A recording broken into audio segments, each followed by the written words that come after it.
listening to the Stallion Radio Network.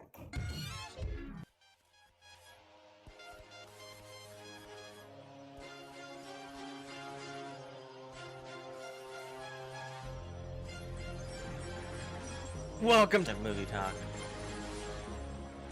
I like to live dangerously. Did you hear this? Yes. In the face. And here are your hosts, Brian Seals, Brett Seals, and Vic Vasquez.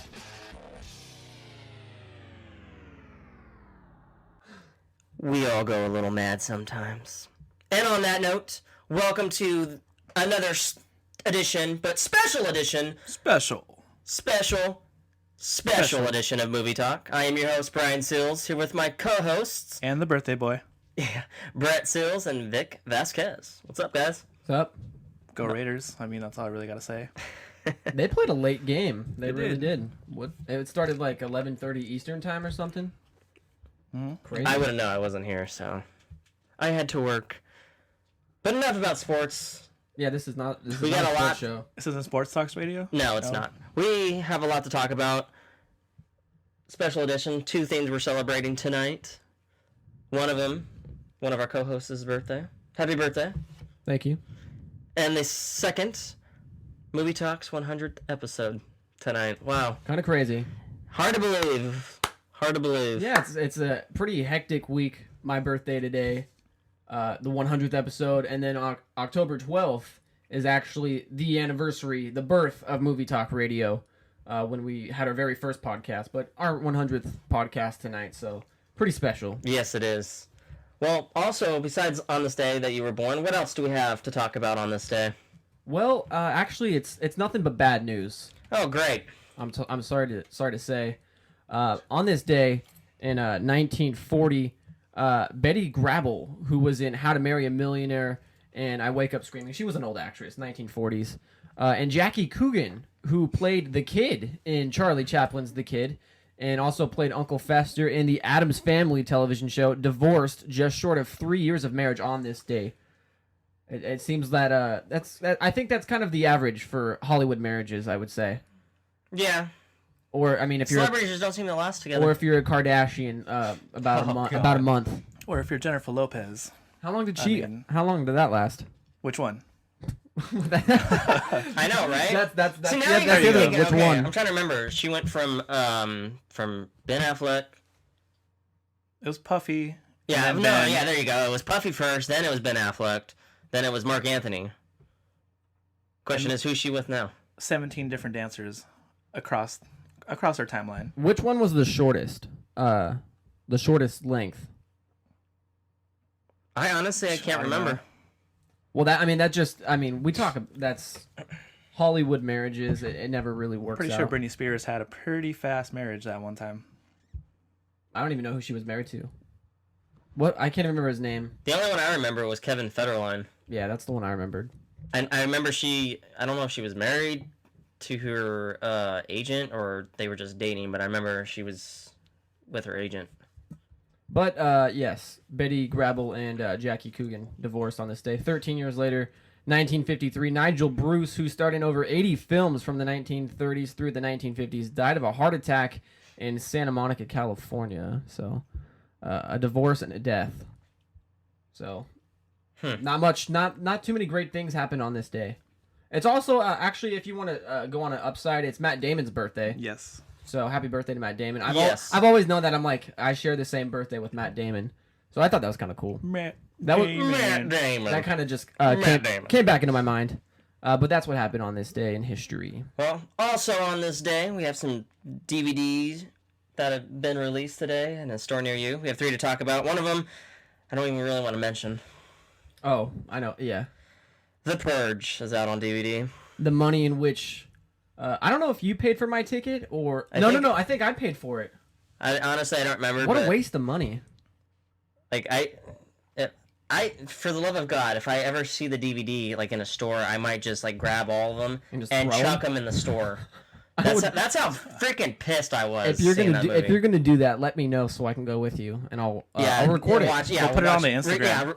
Record there that you stuff go. and watch me get tossed out of whatever store it is. Can we just do that after the show? Can we just go to Walmart and we'll put that on our Instagram? Just you chucking all the Purge DVDs that there are. That would be wonderful. That would be I think that would be one of our most liked things on Instagram because we unless you really actually liked the movie. Which I know people who did. I know people who liked it better than The Conjuring. Too. Oh yeah, I know some people. I'm not gonna name any names, but we know who you are. I lost a little bit of respect for those people. Yeah, we know. In horror films. Yeah, I don't know how that was even considered a horror film. It really had a great premise. It had a great plot. I mean, a great idea, I should say. And they totally did it wrong, I think. And well, hopefully this is the last time I ever have to bring up this movie again. Well, we'll see how DVD sales go, considering the government is shut down. Yeah, we will. It's a ploy, right? It's a marketing thing. Yeah, that's why they shut down. Yeah, it's gonna have some effect on that, I think. But no, this will not be the last time you talk about it because we've heard about the sequel, and we're gonna talk about that, I'm sure, when that comes up. So this will not be the last time. Yeah, that is out on DVD. We have Will Smith and Jaden Smith's film After Earth. Yeah. Now out. M. Night Shyamalama Ding Dong. Yeah, Shyamalama Ding Dong. I didn't see this film. I didn't either. I wanted to until I found out it was M. Night. Yeah, I remember you telling me that too. I remember you're like, oh, I'm gonna pass now. Yep. And then last but not least, Todd Phillips' conclusion of Hangover. Which I have not seen. Hangover 3. I saw the first two in theaters the day it came out, and then I have not seen this one. I saw this one, and I mean, it was a little bit better than the second one, but like, I don't know. But it didn't follow the same format. There really was no format from the first two at all. Well, that's good. Not really. It's nice that they didn't follow like the same like structure. That's what in the first two. That's films, what I'm saying. It's good about it. After you watch it, you're like, man, it's not even as good as the second one. Like it's maybe a little bit better. It's maybe a little bit better than the second one, but not by much. Are you saying that they should have followed the same structure as the first two movies? No, it's just honestly they should have just me personally they should have just after the first one been done with it because the second one didn't do its justice and the third one really does not make it any better. You know Hollywood though. You know after the success of the first one, you know that there's going to be several sequels. There's that part where Bradley Cooper's trying to break down the wall. Or actually, Mr. Chow is, and he can't do it because he's not strong enough, so he makes him take off his T-shirt and stuff. That was kind of funny. I can't even talk about it because I haven't seen it. It was all right, though. Like, overall, it was okay. Yeah. Are you going to buy it? It was a good Well, I probably will. Do you have the second one? I don't think you do. I don't. Wow, yeah. See, you if you... I mean, if I don't buy the second one, then it kind of shows you, like, I didn't really care for it, but... Yeah, because you got a lot of DVDs. Yeah. We're sitting eventually, like, depending on, like, when it hits maybe, like, the $5 bin or whatever, I may purchase it. I don't know. Man, that might be a while. You never know. I mean, on average, how long does it take for a DVD to hit the $5 bin? Depending on how, like, well it's done. Because every time I go and I look through the $5 movies, it's, like, movies that were made 10 years ago. Yeah, I mean... Or longer, like... Yeah. I think Cleopatra's always in there. Yeah, and you always just see like two of the same movies in there. There's not a lot of diversity in those bins. They need to switch it up. Yeah, it depends where you go. But those are the DVD releases for the week. Okay, Brian, you screwed me over on this one. No, you did. You can blame me if you want. I'm going to. It's my birthday. That's my excuse for the entire show. Vic actually got it right this week. Kudos. Yes. Kudos to Vic. First time. Yeah, first time for everything. It is your first time. Congratulations, sir. And it'll probably be a while before you get it again, but watch, he gets it. Now he gets a string of like 5 in a row. Streak, yeah. He very well could. Well, at number 10 was Enough Said, which made 2.1.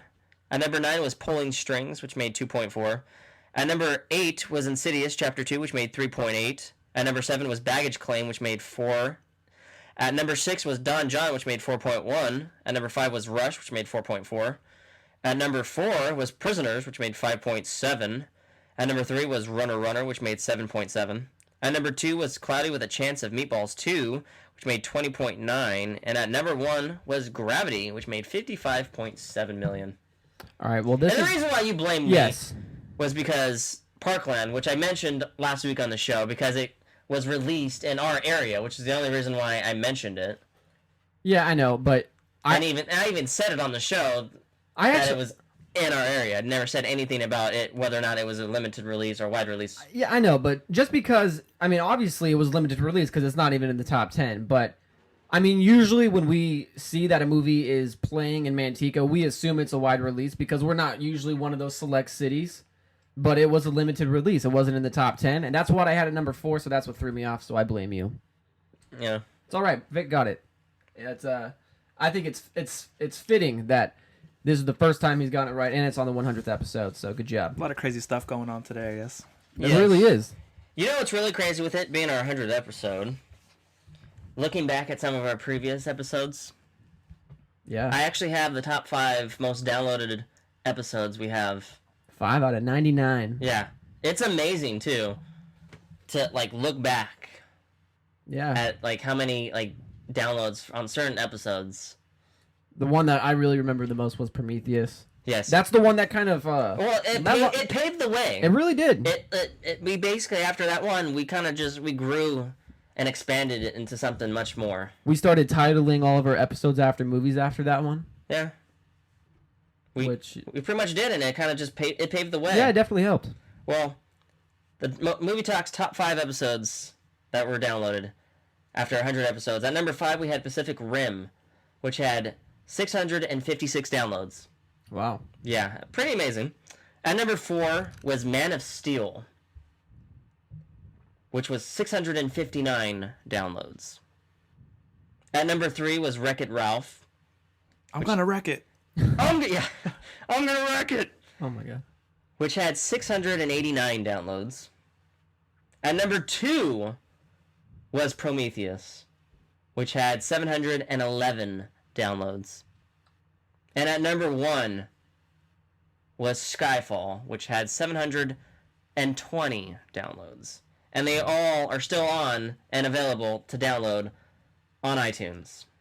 Yeah, well, all I have to say to that is thank you to all those downloaders Yes. who decided to download because we wouldn't be where we are. Yeah, if it wasn't for you downloading our podcast each week, we probably wouldn't be doing this anymore. No, I mean, I don't know. Yeah, I think we would. We'd be doing it, but it just wouldn't be recording. Yeah. Yeah, We'd probably just not. be sitting here. It would be pointless. Like, we would feel like there's no motive behind it. But the fact that people actually download our podcast is great. So, Yes. how many of those podcasts were actually recorded this year? I was trying to think about that. Man of Steel obviously was one of them. Pacific Rim. Yeah, Pacific Rim. Skyfall wasn't. Prometheus wasn't. Wreck-It Ralph wasn't. So, but still, Well, yeah, out of 100 episodes and like those being the top 5, pretty it crazy. kind of makes me wonder, like when we hit 200 episodes, like which episodes will be up there.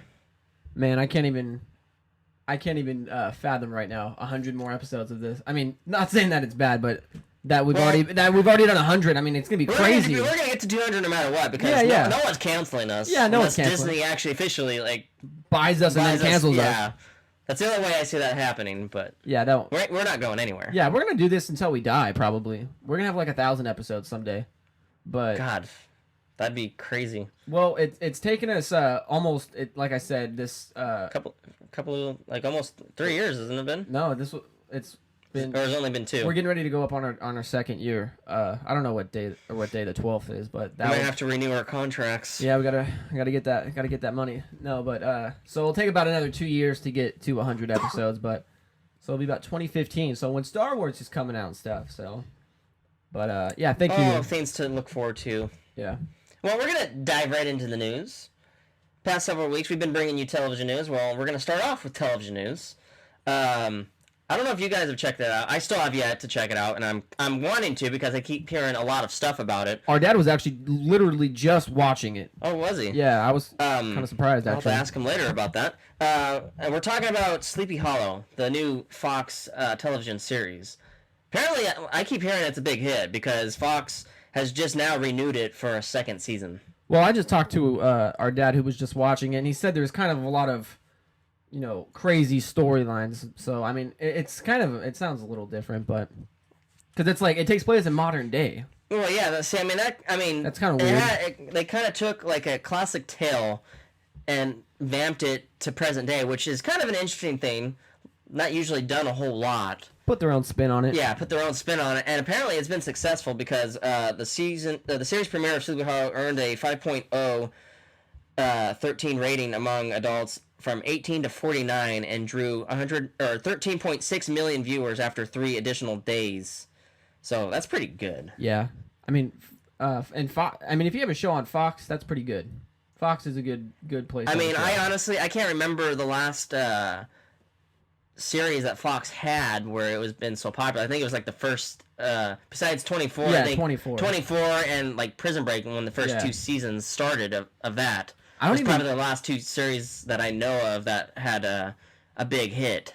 Yeah, I can't even recall all the shows that have been on Fox actually, but yeah, those are the first 2 shows that came in my mind was 24 and Prison Break. I'm definitely gonna have to check it out because I mean, I think J.J. Abrams has some sort of part in the show. I think he's like a producer or something. Well, now I have to watch it. Yeah, it's like I'm not sure. I think he's like a producer. I know he has some sort of attachment to the show, if I'm not mistaken. And I think Damon Lindelof. I don't know. I'll have to look it up, but yeah, yeah. I don't know. I mean, I keep hearing a lot of things about it, so it's definitely. I mean, it obviously got renewed for a second season, so obviously it's doing something right. Yeah. There's a lot of good shows right now, of course. Sons of Anarchy, my favorite show going on right now. Crazy last 2 episodes tonight. Man, I don't even know what tonight's going to be about. So crazy. And then South Park started too, and that's always funny. Yeah, that I always. It's the golden age of television. It is. Boo, It is. Wendy. Boo. Boo, Wendy. We talk about it all the time. I mean, it's just because you see all these movies that are coming out, reboots, sequels, and they're kind of targeted for a younger audience, but the older, 35 and older. Oh yeah. They're staying at home, so you got to target those audiences, and that's TV obviously. It is TV. So I mean that's where it's all at right now, and I really love this era right now for television. Oh yeah, I mean honestly, like you flip through the channels, like you have so many things to choose from nowadays. It's like you have a whole lot of selections of like different genres and like whether it's action or drama or I mean you name it. I think I was wrong about J.J. Abrams. I think it's Damon Lindelof. Oh, I don't see any of them on my list here, but I know definitely you want to check out Sleepy Hollow. I know somebody. Can't remember who the hell it was, but it had a good name attached to it. I feel like it was somebody with Lost, but I can't remember. It very well could be. But yeah, when you already get I don't know if that show's still going right now. What show? Sleepy Hollow. I don't know if it's still if there's still episodes airing or have yet to air in the first season, but when you already get renewed for a second season, that's a pretty good sign.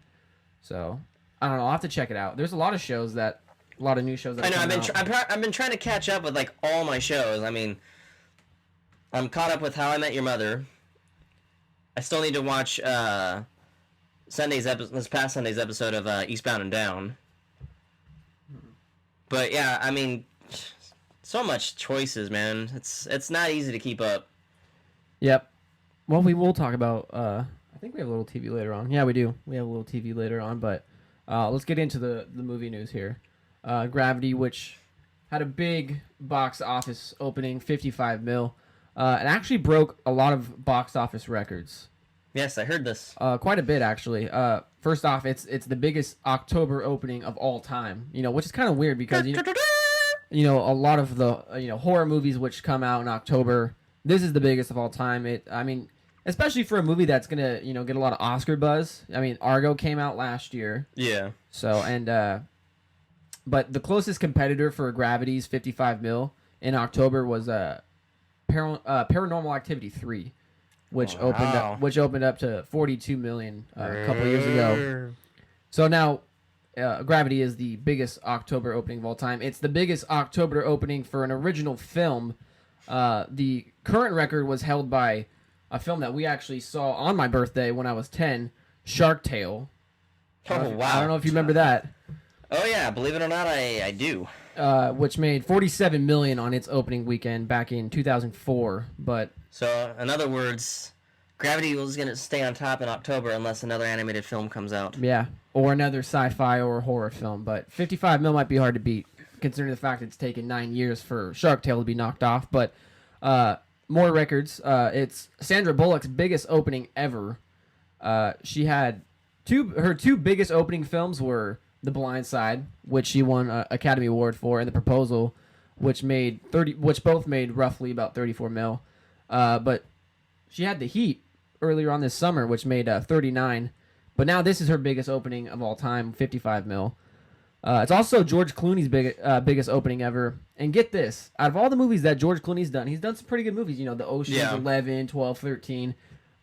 Until Gravity, his biggest opening ever was Batman and Robin.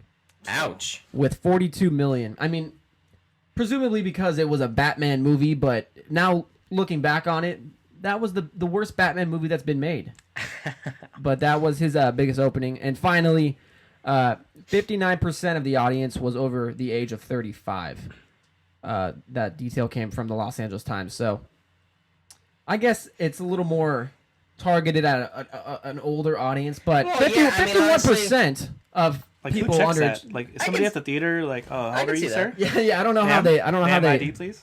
Yeah, can I just go around and get people's ages? I don't know how they determine that, but Guesstimation.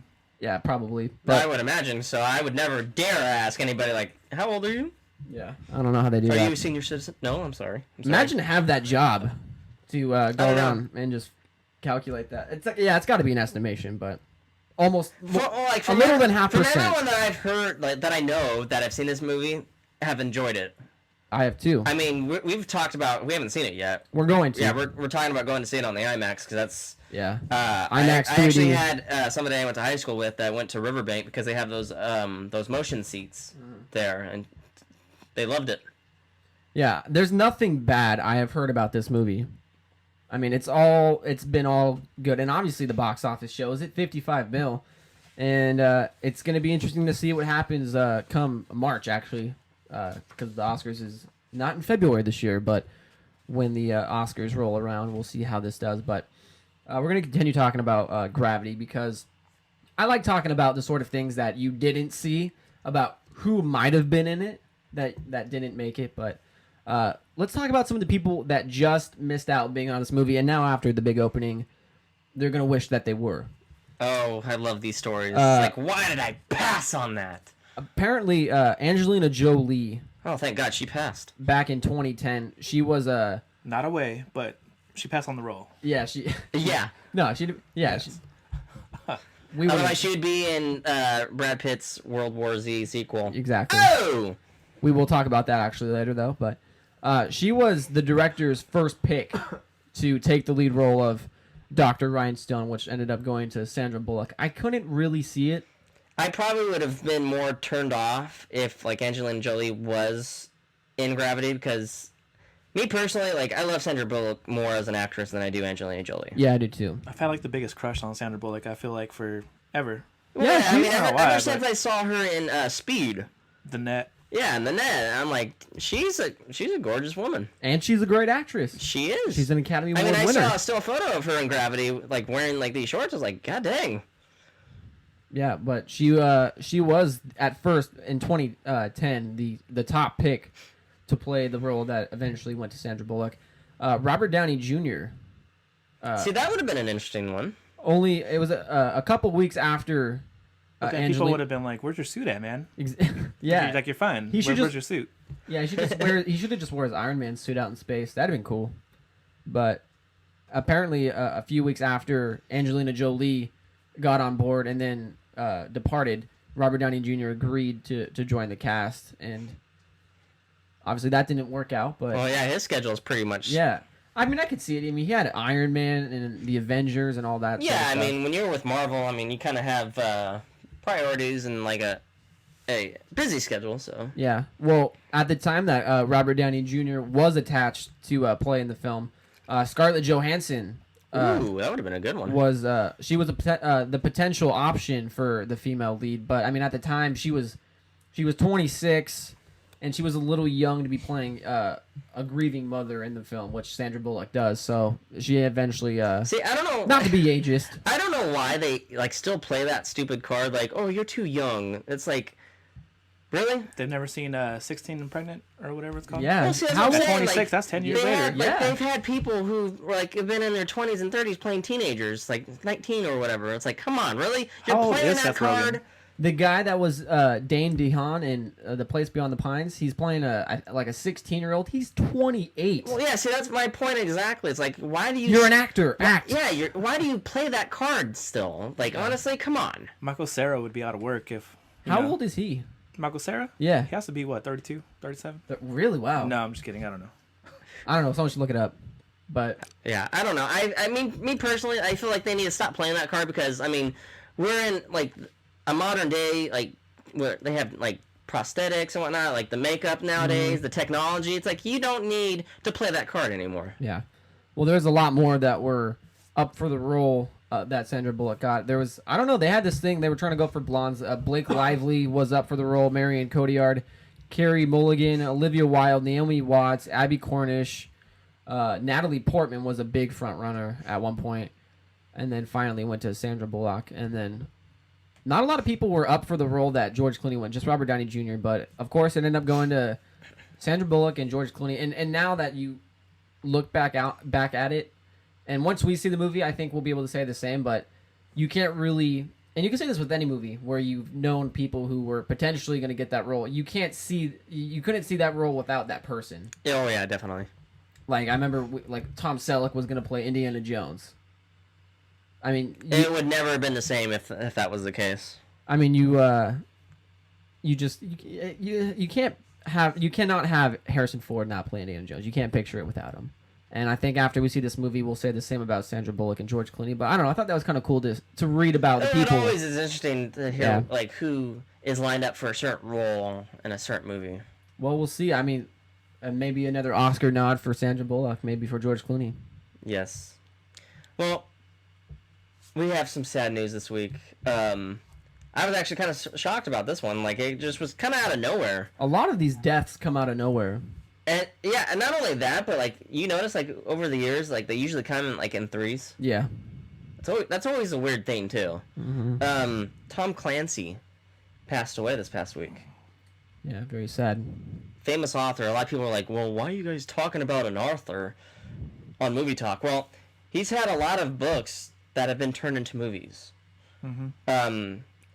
He did The Hunt for Red October, Red Storm Rising, Patriot Games, The Cardinal of Kremlin, Clear and Present Danger, The Sum of All Fears, Without Remorse, Depth of Honor, Executive Orders, Rainbow Six, The Bear and the Dragon, Red Rabbit, and the Teeth of the Tiger.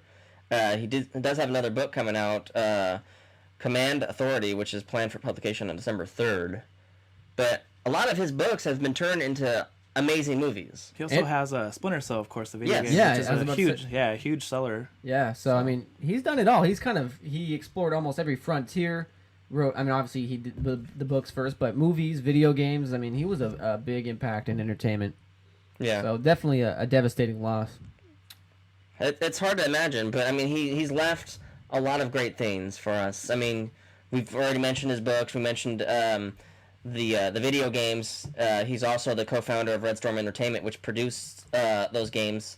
But yeah, it's a tragic loss. I mean, after Command Authority, we're not gonna have any more new Tom Clancy novels or anything. There's been a lot of big actors in those movies too. There's been like Ben Affleck, Morgan Freeman, of course Sean Connery. I mean, obviously, great writing attracts great talent. So I mean, obviously proves that he was a great author. So yeah, like I said, it's a sad loss for us. Yeah, definitely. But we have a new edition For the 100th episode. Yeah, for the 100th episode. Vic's got a segment for us.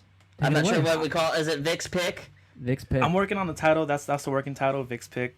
So we'll see how that goes. But, we always talk about new movies and whatnot. I wanted to kind of talk about maybe like an older movie that maybe you guys Blast haven't from seen. the past, maybe. Yeah. Something that I actually found that was good. And, Yeah. if you guys want to check it out, hey, feel free to check it out. I actually saw this movie in theaters. It's 2003's The Hunted. I don't know if you guys have heard of that one. I actually have not seen that. It's with Tommy Lee Jones and Benicio del Toro. I actually did I tweeted something. I was like, that awkward moment when Javier Bardem replaces Benicio del Toro. No one really cares about it. Yeah, I saw that.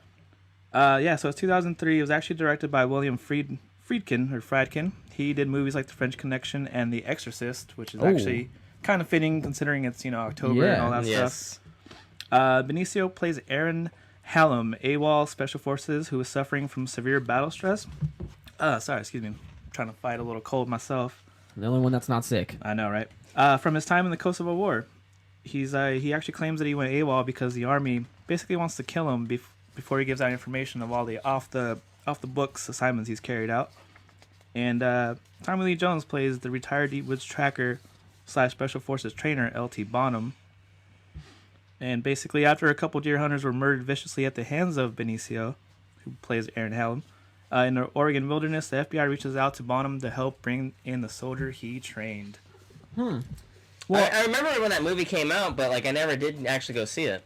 Well, I mean, when you got Tommy Lee Jones and Benicio del Toro, and then William Friedkin, he won an Oscar for The French Connection, and then he was nominated for The Exorcist.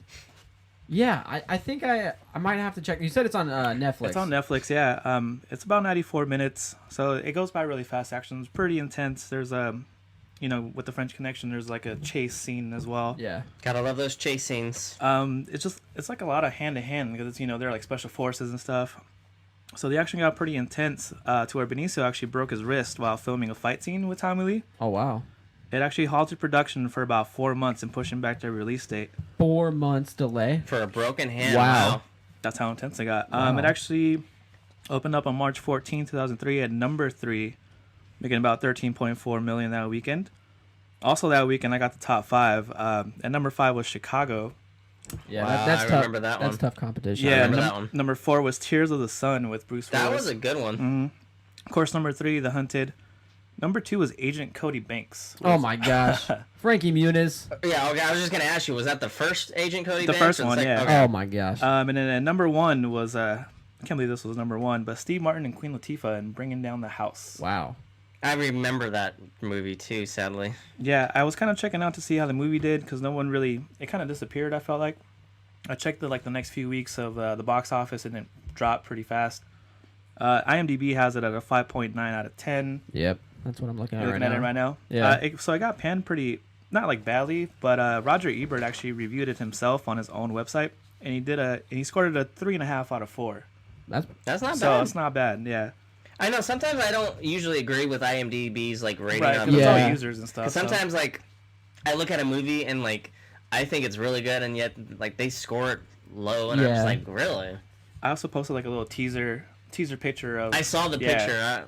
I was like, okay, cool. Yeah, so feel free to check it out. Send me hate mail. Send me Send me like hate mail. mail. I don't know, but yeah, just check it out. It's on Netflix, and I'll send you fake hate mail. With anthrax. don't do that.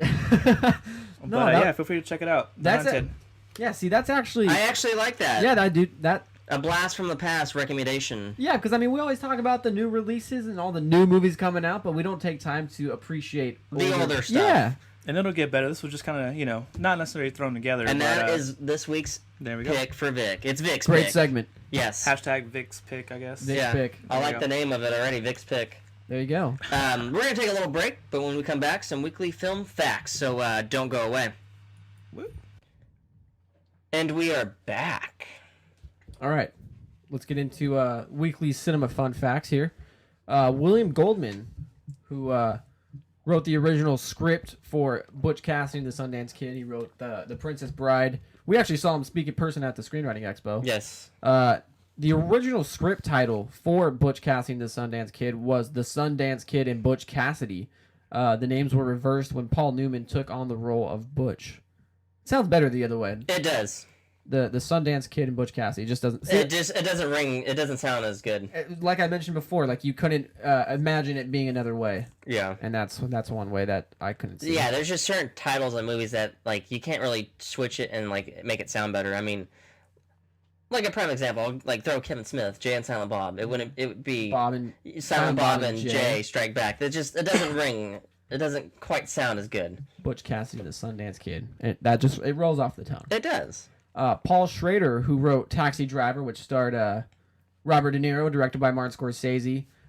He wrote it in 5 days. That's pretty good. It was rumored he had a loaded gun by his desk for inspiration and motivation.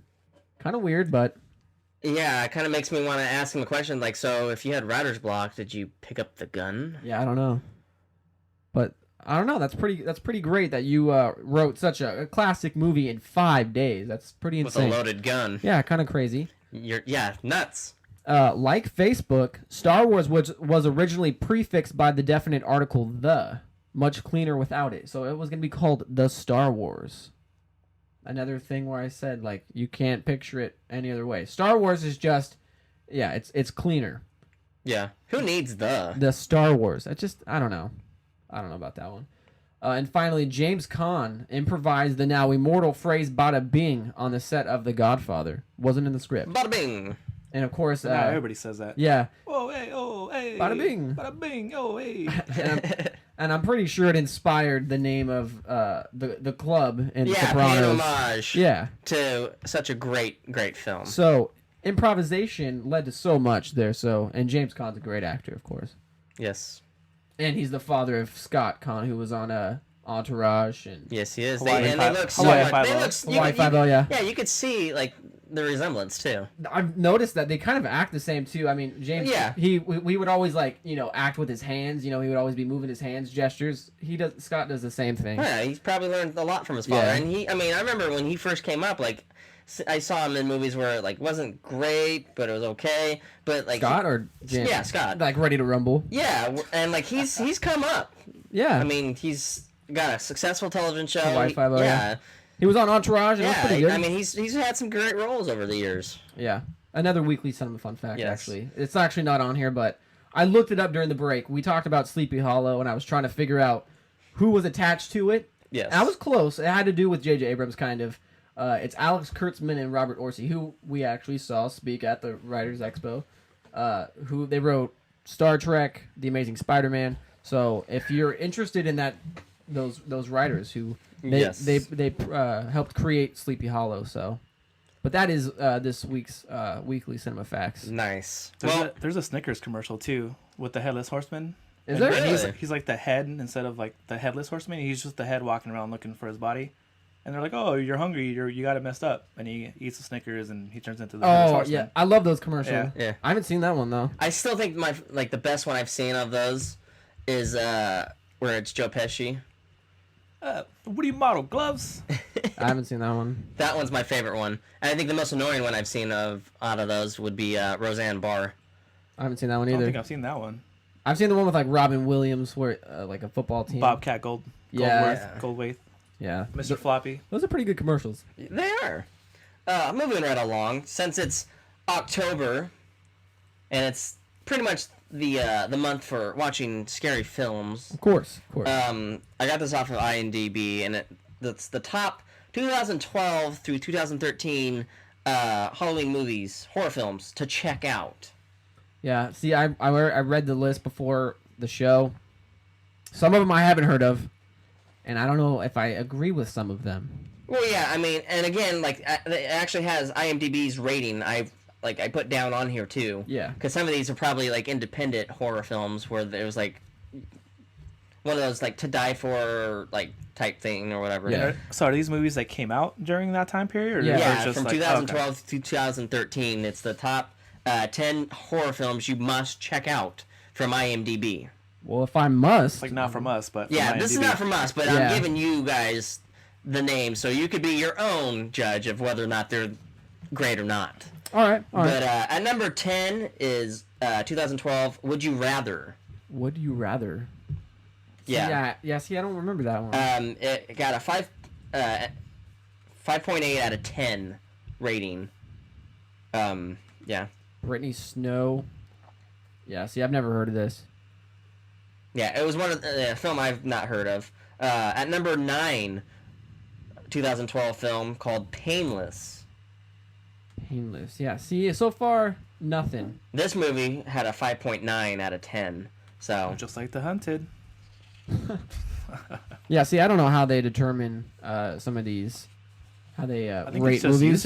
Is it user reviews for that? I think it's. For IMDb? I think it's based off user reviews and critic reviews, and they combine. well, them or something. possibly. I don't remember how they do it, but at number 8, Into the Darkness.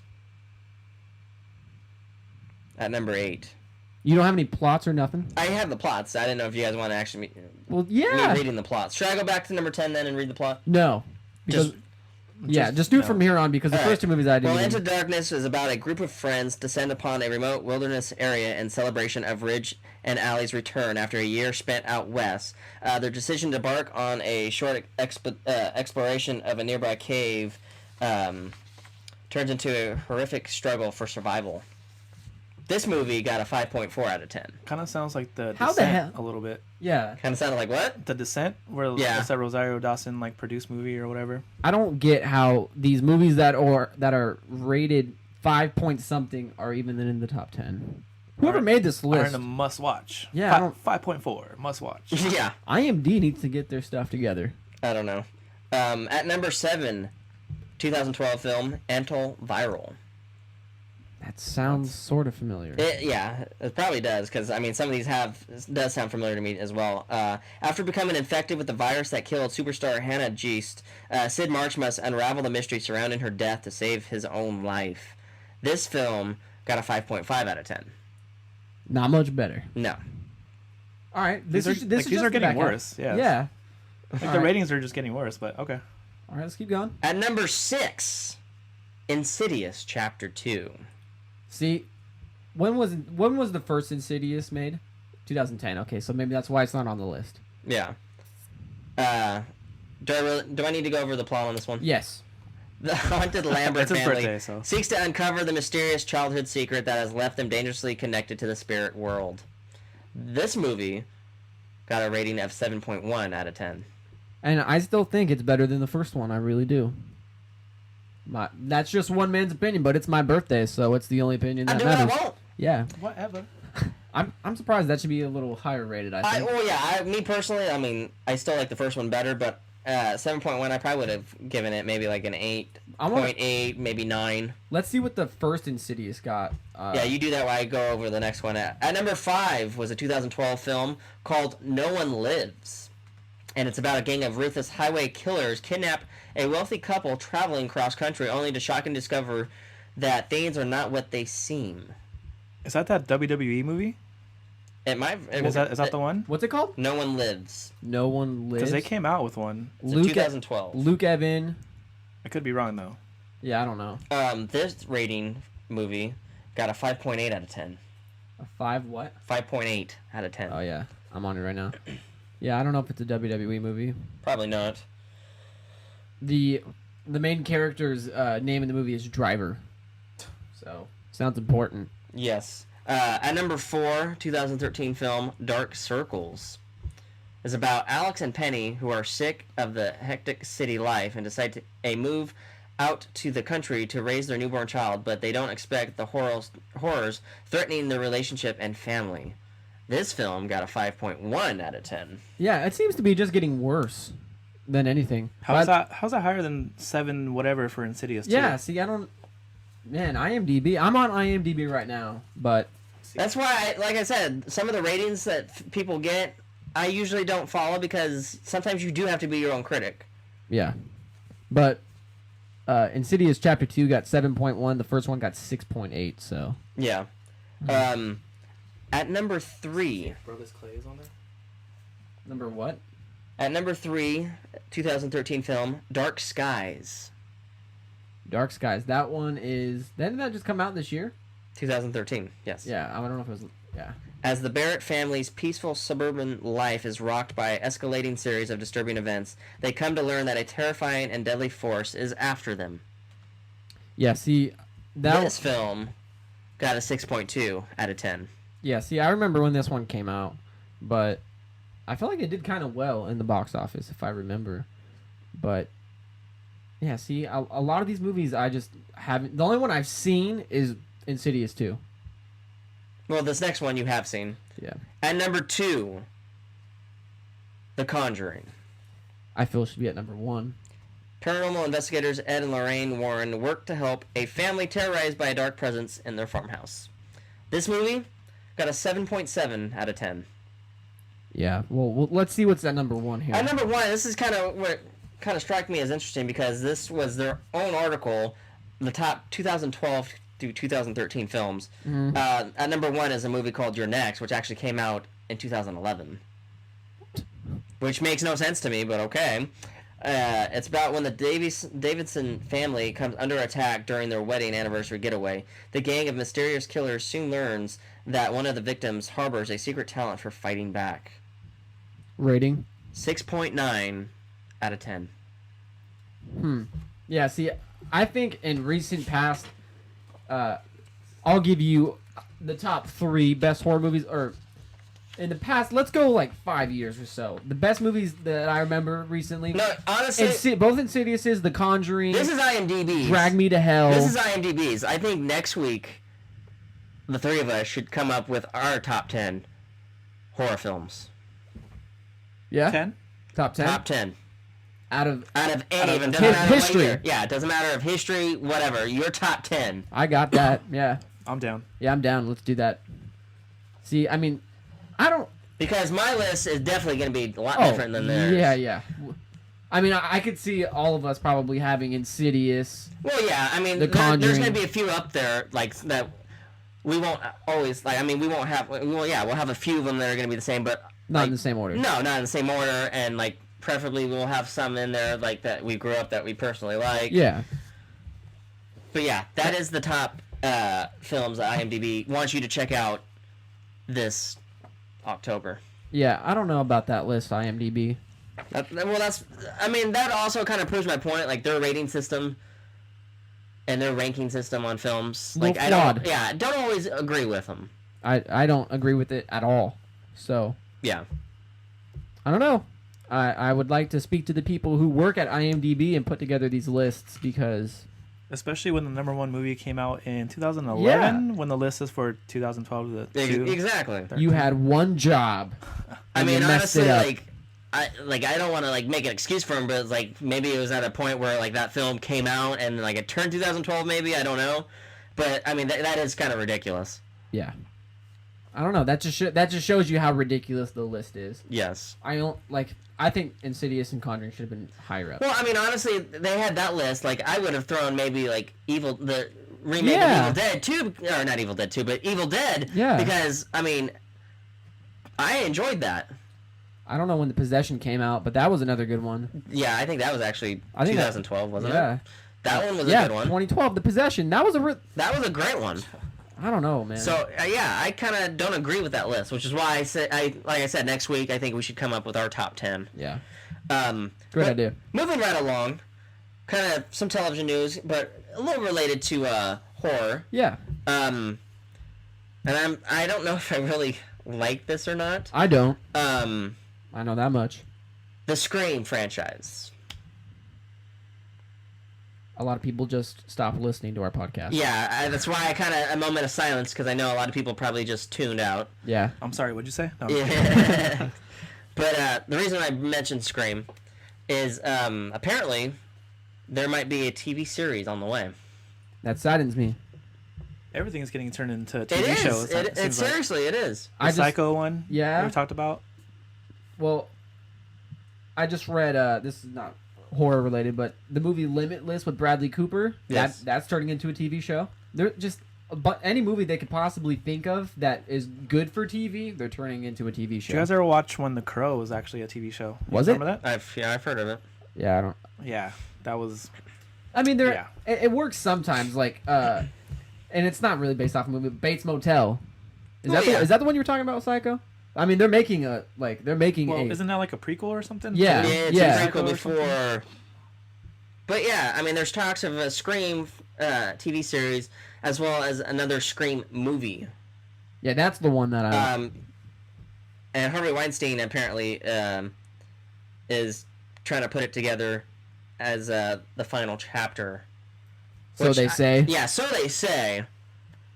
Yeah. I mean, me personally, I don't know. Like, there's some franchises where I think like enough's enough. Harvey Weinstein he's a part of Scream? Yes. Really? Well, yeah, him and Bob Weinstein. They do everything together. They do. They're brothers. Are they? Like the Wachowskis. Like I said, me personally, like I think one's a girl now though. So I feel like enough's enough of the Scream franchise. I agree. Like, I mean, honestly, if you got to do another freaking Scream movie, and then set it up for a TV show. Well, me personally, I feel like they need to like maybe like not do any for maybe like another 10 years, and then like maybe like revamp it. I don't. I think they should just end it forever. Well, I do too, but I'm just saying if they're going to go down that route. I wouldn't be surprised if down the road we see a reboot. Well, that's what I mean. Reboot the thing. I don't think they should do that. Well, I don't think they should either, but I mean, honestly, that's I guess the world we're living in today. I wouldn't be surprised, yeah. But I don't know. That's just one of those stories that make me cringe. I don't know about that one. Let's not talk about it anymore because it's my birthday. Let's just go on. Just move on. Well, we talk about the influence of directors. We've talked about it with James Wan, who's not returning for Insidious 3, and the impact that might have on Insidious 3. But I haven't seen this movie, World War Z zombie film, and you and I kind of when the trailer came out. Yeah, I kind of lost interest after the trailer. Yeah, and our brother we know he's a zombie guru. He loves zombie movies, but he actually said that they did it in a way to where it was believable. So I mean, I thought he was gonna hate it because of the fact that the zombies were kind of out of their depth a little bit, not zombies we hadn't seen before. But he said that he liked the movie, so I don't know. Maybe I'll have to try it out. But talking about the sequel, the director Mark Forster, who he obviously directed the first one, he will not be back to direct the sequel, which is apparently going to go into production sometime soon. But the Hollywood Reporter wrote on Brad Pitt and his production company Plan B Entertainment as they prepare to open Steve McQueen's 12 Years a Slave following a very successful film festival run. The trade officially writes, Plan B also is developing a sequel to Z, which still is in its early stages, though director Mark Forster won't be back. We are all talking about it, says Pitt. We are going to investigate a script. We have a lot of ideas we will call from. Nobody is writing just yet, but we are compiling our ideas. Despite, it did pretty well in the box office, but apparently the reason why people think this has happened is because Brad Pitt and Mark Forster, they locked horns too much on set.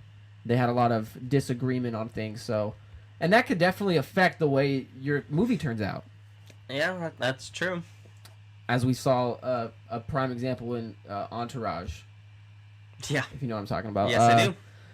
So, I don't know. I mean, like I said, with like James Wan, you thought that it was going to have a pretty big impact, and it could a little bit, but they still have their screenwriter. But losing a director, it has an impact, but not as much as an impact as losing like a screenwriter. No, if you take some of the Harry Potter films, all of them are just as great example. All of them are great, but they had different directors in certain ones. Yeah.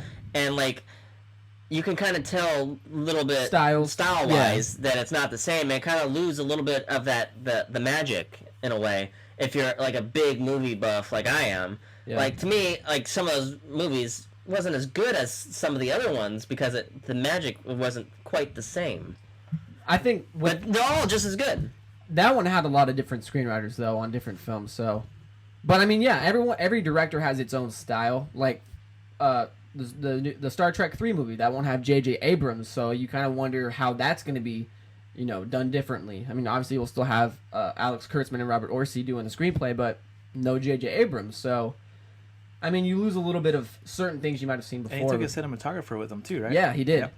So, it will be a little bit different in that sense, but I think losing writers is the worst thing that could happen to it, because that's where you lose the creative mind that originally came with it. If Star Trek were to lose Kurtzman and Orci and brought in somebody else, it would really, it would impact it negatively more than losing a director. But I haven't seen World War Z, so I'll have to see. We're gonna have to check it out and then judge it. It was all right. Yeah, it was pretty entertaining, and then of course everybody always complains about endings. Yeah. I guess it made sense, but it was kind of anticlimactic, I thought, a little bit. Mm. But, it is what it is, so. Well, overall, I liked it, though. It was a good movie. Well, when and if. Because, there's been a lot of ifs, even if this is going to happen, a World War Z sequel. I did that earlier. World War Z sequel. But we'll see what happens without Mark Forster returning. All right, let's talk about The Hobbit a little bit, because this is crazy. The AP reports that costs on the Hobbit franchise have reached more than $500 million so far. Good grief. And what's crazy about this, it's double the amount of money spent on all 3 of the Lord of the Rings movies combined. Wow. The AP goes on to report that figure includes the major 266 days of filming with actors that was completed last year, although it doesn't include an additional 2 months or so of pickup shoots done this year. There will likely also be additional post-production costs as the next 2 movies are completed. So they're going to be spending more money on this. I read an article a while back. That's crazy. I read an article, like, they spend, just on coffee, they spend over, like, $1 million just for people to have coffee on set. It's Folgers in your cup. I guess coffee is a very important thing, but... Well, yeah, obviously, if they have late shoots, I can understand why, but wow. $500 million for the Hobbit trilogy, and there's going to be additional costs. I thought that was kind of crazy. Thought I'd put that in there. Honestly, if I was, like, one, like, producing the money, I'd seriously be like, I better see some freaking Oscars. You already... I was surprised that there was no Oscar nominations for this movie, or The Hobbit, last year. It baffles me. I think that's crazy, though. That much money? My God. I think that might change, because, I mean, Return of the King went 11 for 11 winning Oscars. Yeah. So, I mean... Maybe we'll see some for the third maybe Hobbit. we'll see some Oscar nominations, but that's crazy. Yeah, and The Hobbit comes out this December. Yeah, which is actually our trailer of the week this week. Yeah, the second Hobbit film, Desolation of Smaug. I don't know if I'm pronouncing that right. Smaug. Kind of different because they've added things that's not actually in the book, where they have Legolas. Yeah. Lando Bloom in the film. As well as, what's her name? From Lost. From Lost, yeah. Kate. Yeah, Kate, Evelyn Lini or whatever. Yeah, something like that. Like Evangeline Lilly or something? Yeah. Yeah, something. I don't... The script, or not the script, but the trailer looks amazing. I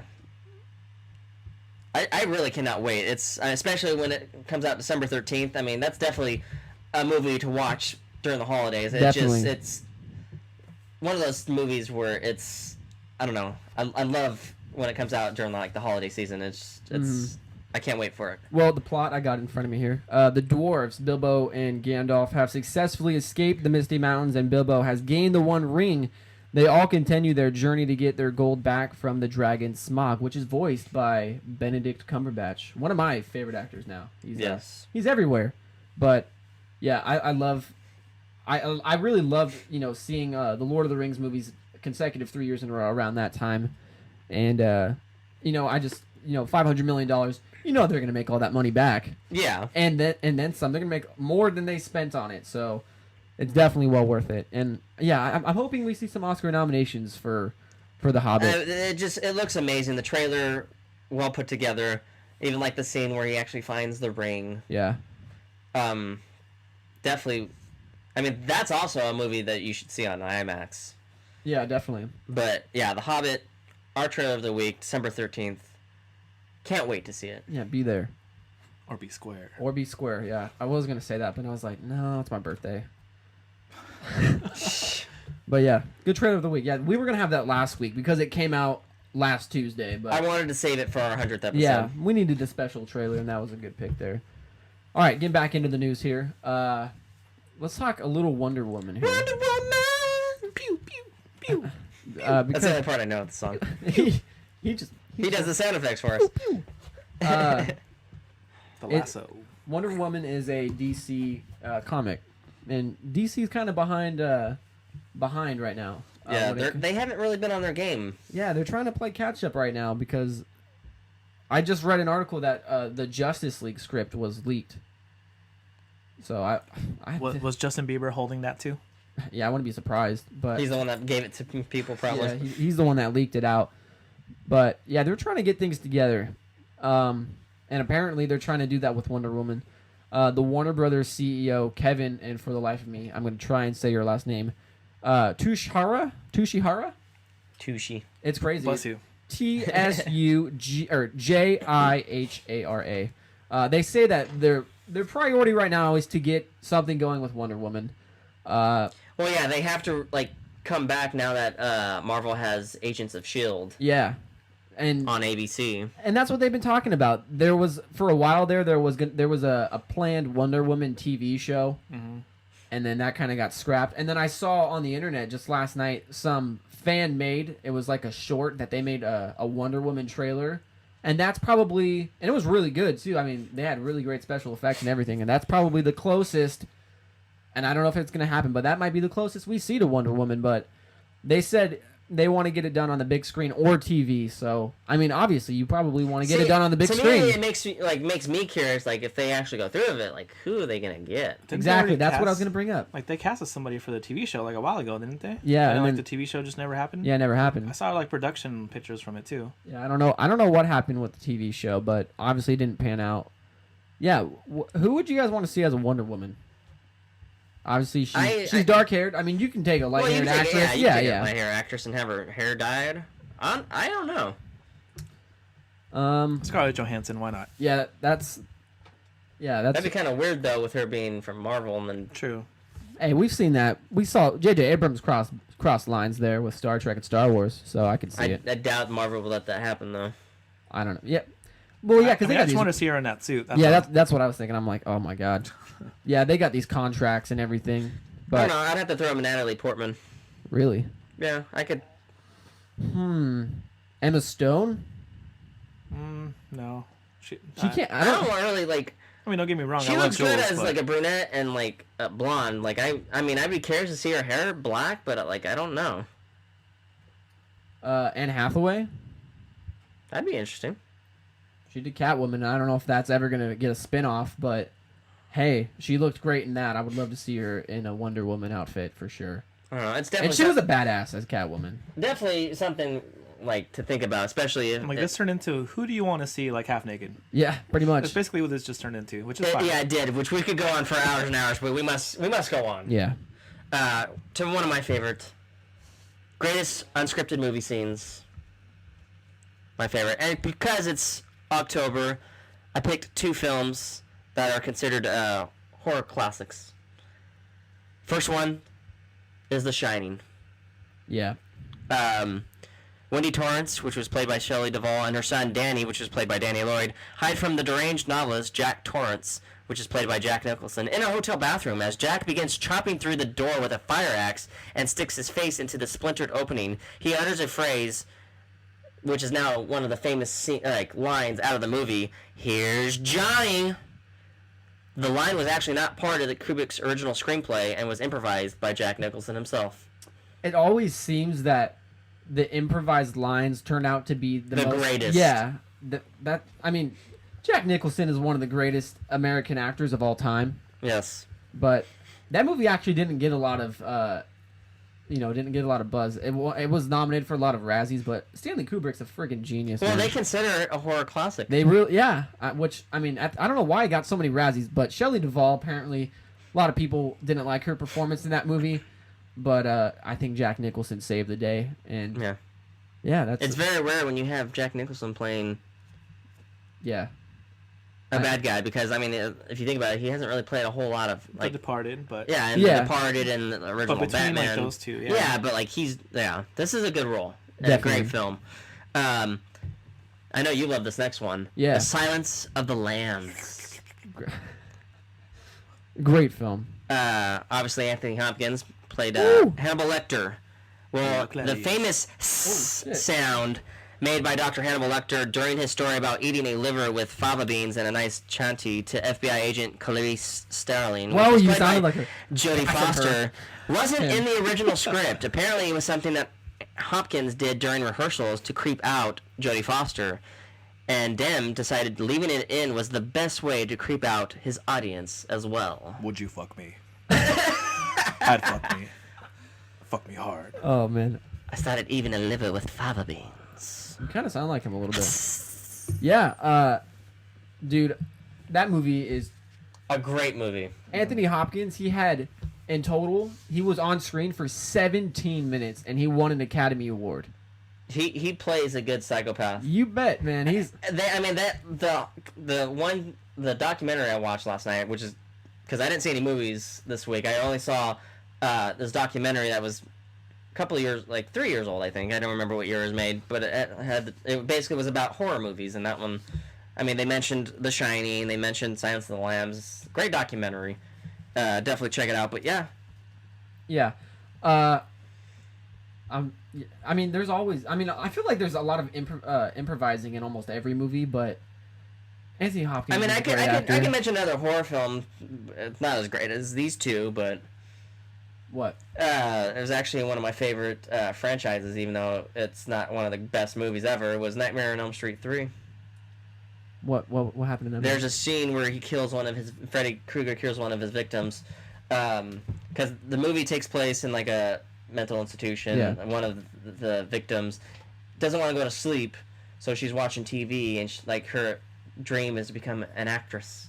Oh yeah. And like she obviously she falls asleep, and she's watching I can't remember what like talk show it is, but like the host ends up turning into Freddy Krueger, and like the TV like transforms like with arms and like grabs her and like pulls her up to the TV screen, and like apparently like the line that Freddy says like it's supposed to go welcome to prime time, but he ad-libs saying welcome to prime time, bitch, and then kills her. So he just added in a bitch. Yeah. Well, yeah. Something Freddy would say. Yes, he would. I don't know. I love hearing that. Sort of stuff. Well, yeah, I love hearing where like they ad lib and improvise, and it actually makes it better. Now I want to watch The Silence of the Lambs, man. That's Goodbye, horses. that scene ruined my life. It puts the lotion on its skin. Great freaking movie though. Watching Family Guy, and Stewie was doing that too. Was he? Yes. Well, not the dance, but he was like where the they're well. doing Yeah. Yeah. Chris Griffin does it too. Father beans. Yeah.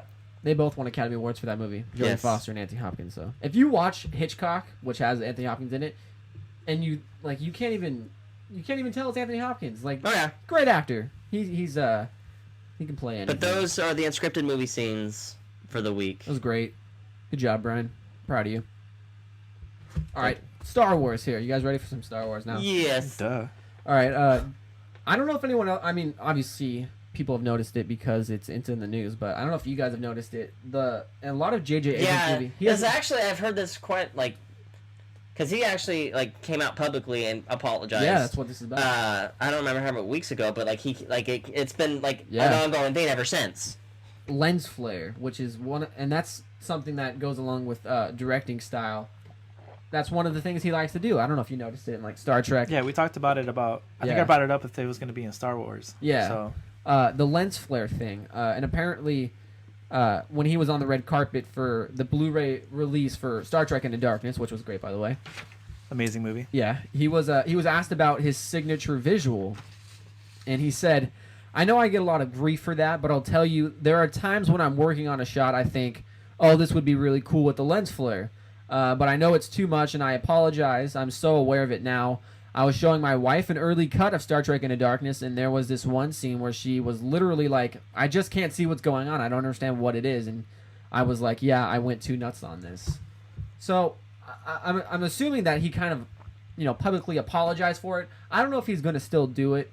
I mean, it's obviously something he likes because he's done it a lot. Well, I mean, if it makes this like the scene better, then I mean.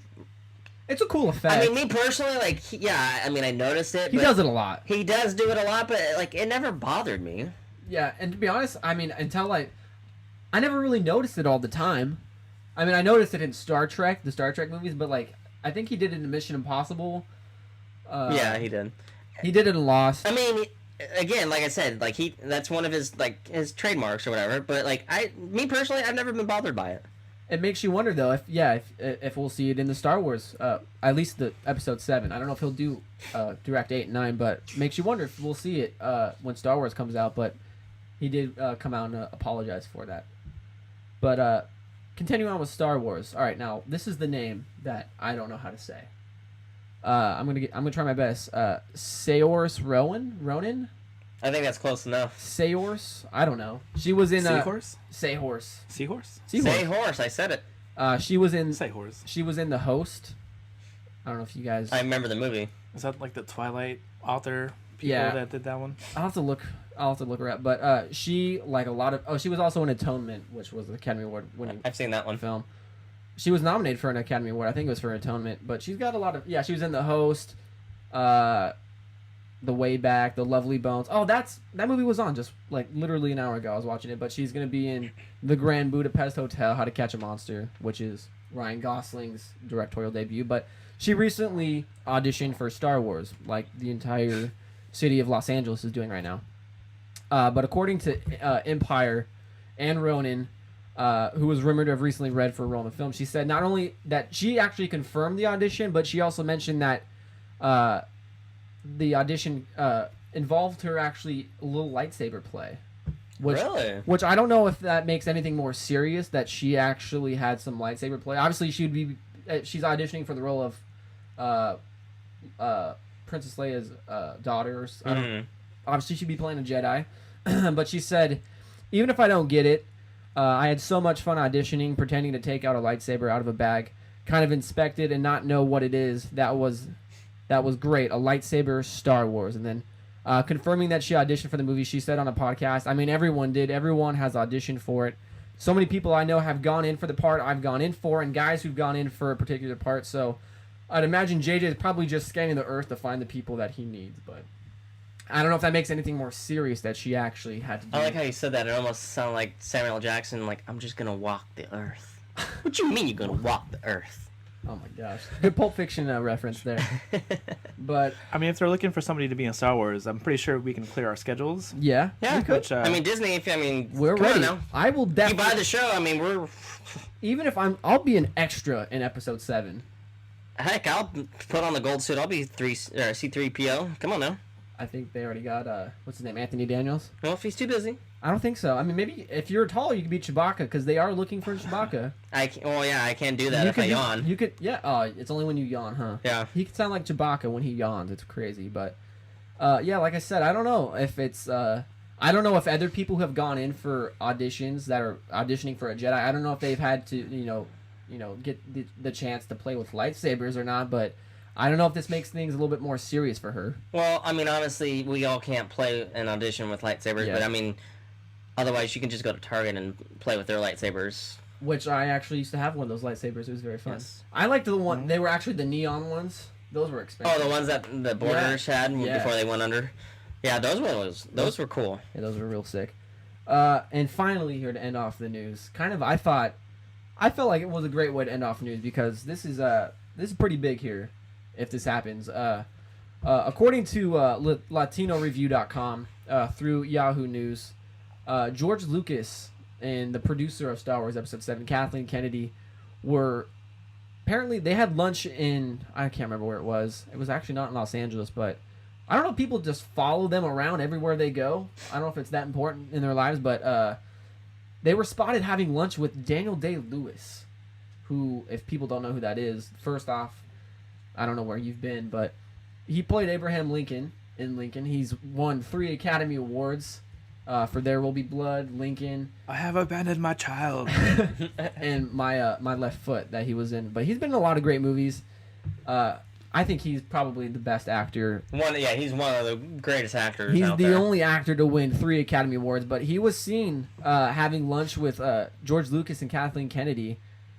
So a lot of people are thinking that maybe he might be talking about a role in Star Wars Episode 7, which would be kind of weird because we've never seen him in like a big time franchise like that or a sci-fi film for that. I think that would be really cool. I mean, we had Liam Neeson in Phantom Menace. Yeah. Qui-Gon. Yeah, which was kind of cool because I mean great actor. I mean, but Yeah. Daniel Day-Lewis, I mean, that's like holy crap. Can you imagine if it was him and Benedict like rolling together on the dark side, That would be insane. just like being See, me Sith personally, Lords? though, like that would be awesome. Like two of the greatest actors that can play villains so damn well. Yeah. If they were villains in like the Star Wars franchise, like Daniel Day can Like, be like oh the my master, God. and Yeah. Benedict can be the Padawan. yeah, That would be insane. that would be amazing. I would. Oh, I mean, of course. I mean, it's just speculation. yeah, just speculation right now. But I mean, honestly, that would be a big thing for Star Wars. I mean, it could have just. I mean, it could have just been. It had to do nothing with Star Wars. They could have just been, Have friendly a lunch. lunch, yeah. But I mean, it makes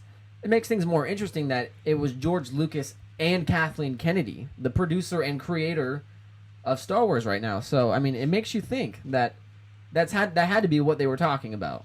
Me personally, I would have no doubt that's exactly what they were talking about. Like just a possibility. I really hope it happens, though. Me personally, that'd be awesome, especially if he does play a villain. Of course, it just adds on to a long list of rumors that Disney's newly acquired space franchise, which also includes the Benedict Cumberbatch rumor, Zac Efron, Ryan Gosling, the original cast members Harrison Ford, Mark Hamill, Carrie Fisher, and LatinoReview.com has also reported that 300 Rise of the Empire star Sullivan Stapleton went in for a reading for a possible role. So right now, there's a lot of people auditioning, and a lot of people being rumored, and I like a lot of the rumors. Benedict Cumberbatch, Daniel Day-Lewis, I want those two to pan out for Star Wars Episode 7. Zac Efron and... No. Yeah, no. No. I like Ryan Gosling, but I just don't see it for Star Wars. Yeah, I don't want him in my Star Wars. Yeah, I don't know. Yeah, I mean... They tend to get a lot of British actors, and Benedict Cumberbatch and Daniel Day-Lewis Yeah, are both British. I would love to see Benedict in it. Yeah. Preferably sure, kind of like similar to Darth Maul. Yeah. Maybe like a lost relative of Darth Maul. Because, I mean, if you can imagine, like, the paint on him, that would be amazing. What's his name? Ray Park? Yeah, Ray Parks. Ray Park. He said he wants to come back to do some sort of role in the film. Whether they bring back Darth Maul somehow. See, I mean, if they brought him back, had Benedict, and then Daniel Day-Lewis as villains, like, those would be your top villains. Just be rolling deep. Yeah. Man, they'd be rolling deep. Oh my god. Even if it doesn't happen, it's exciting just to know that Daniel Day-Lewis almost was in Star Wars. Yes. Just the fact that he's even considering it's kind of crazy, but Yes. that is the news. And we are down to the new releases. We got 2 movies to talk about. Already? Yes. Yeah. 2 movies to talk about. One of them I'm not really too keen on. I kind of lost a little of faith on Robert Rodriguez. Yeah. Machete Kills. I've really never been a fan of Robert Rodriguez, to be honest with you. Sounds like blasphemy to me. Yeah. That's the second movie of Machete. Yeah. Stars Danny Trejo, Mel Gibson, Michelle Rodriguez, Lady Gaga. Jessica Alba. You gotta say it like they do in the trailer. Yeah. Lady Gaga. Charlie Sheen, Cuba Gooding Jr. His Antonio name is Banderas. Carlos Estevez. Yeah. Get it right. No, he's still Charlie Sheen to me. I'm not gonna. Jessica Alba. Let's see who else is in there. Just everybody. Yeah.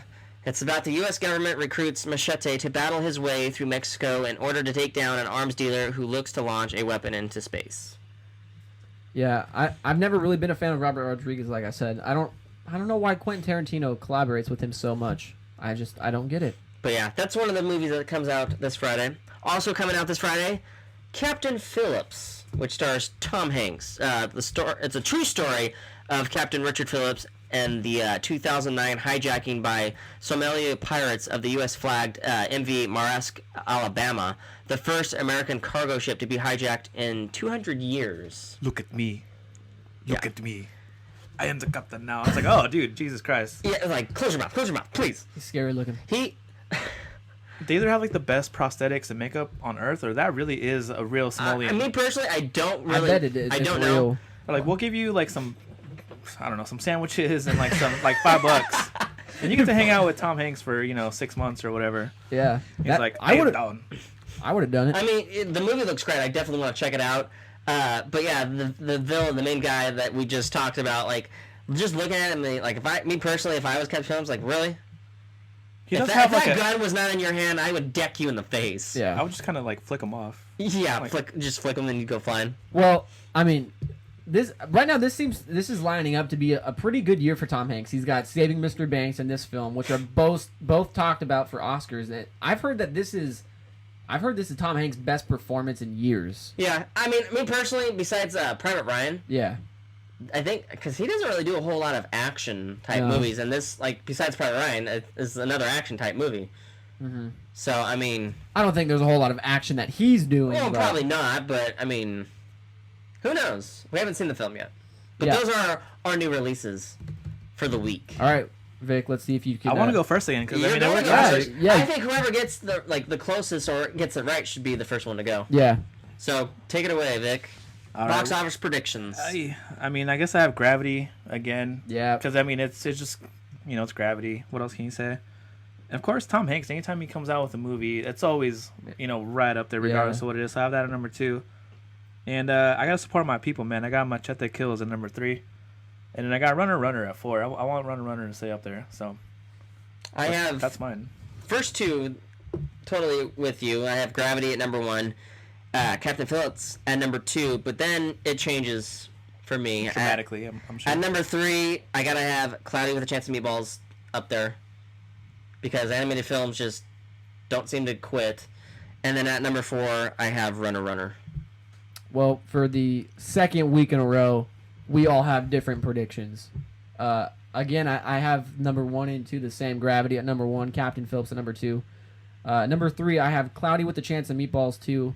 And then number 4, I got Machete Kills. So we'll see if Robert Rodriguez won't. Don't let me down. Yes. But before we end the show, the quote that I said at the beginning of the show, we all go a little mad sometimes. I mean, obviously, I know what it is every week because I have to look at your papers, but Yes. I knew what it was when you... Well, technically, there's actually 2 answers, but... That sounds like something like the Mad Hatter would say from Yeah. Alice in Well, Wonderland. we all go a little mad sometimes was from Psycho, the 1960 film, Norman Bates. But also it was said in the first Scream movie. Was it? Yes, near the end where they revealed the killer. I think it's... It was in Psycho first. Yeah. Because that's where the line came from, and that's Alfred Hitchcock. a classical line. Yeah, well, he didn't. We write that. all do go a little mad sometimes. Great You. film. But on that note, that is the end of our show. Our 100th. Episode. Yes. Thank Yes. you for listening. Yeah, thank you for listening. Keep listening. Appreciate it. Follow us on Twitter. Yes. At Movie Talk Radio. Instagram. all Yeah, that, we got Facebook. a Tumblr now. That's it's in the works. But Still in the works. subscribe to us on YouTube. YouTube. Tell me what you thought about The Hunted. Good or Yeah. bad either way. Just let me know. I'm gonna check it out, Yes. so I'll be able to tell you next week. Awesome. But Keep watching the films. Be your own critic. And that is a wrap, folks. Happy birthday, Brett. thank you. Thank you for listening to the Stallion Radio Network.